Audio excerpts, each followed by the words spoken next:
একটা মুহূর্ত কালো যদি রে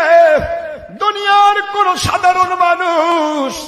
একজন আপসহীন হক্কানি আল্লাহর ওলি, হক্কানি আলিম যারা সত্যের উপর চলেন, সত্য কথা বলেন, কে ভণ্ড বলল, কে প্রতারক বলল, কে বিতর্কিত বলল, কে মারার চেষ্টা করলো, কে গালি দিল, কোন দিকে তাকানোর সুযোগ নাই। একমাত্র আল্লাহর জন্য যারা নিবেদিত প্রাণ, নিজেকে যারা বিলীন করে দিয়েছে, আল্লাহর জন্য সত্য বলে, আল্লাহর জন্য সত্য মানে, ওই মানুষগুলি হক্কানি ওলি আউলিয়া। ওদের চেহারার দিকে যদি কেউ তাকায়, তাদের জিন্দেগির সগীরা গুনাহ মাফ হয়ে যায়। এমন হক্কানি আলিম, এমন হক্কানি ওলি আউলিয়ার দরবারে যারা যাতায়াত করে, একটা মুহূর্ত কাল যদি তারা সময় ব্যয় করে, তাহলে ওই মুহূর্ত কাল সময়ের জন্য 1 নয় 2 নয় রে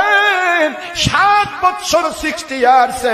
7 বছর দিনের বেলা নফল রোজা, রাতের বেলা নফল নামাজ পড়লে যে সওয়াব হয়, এর চাইতে উত্তম বদলা আমার আল্লাহ তাদের দান করবে।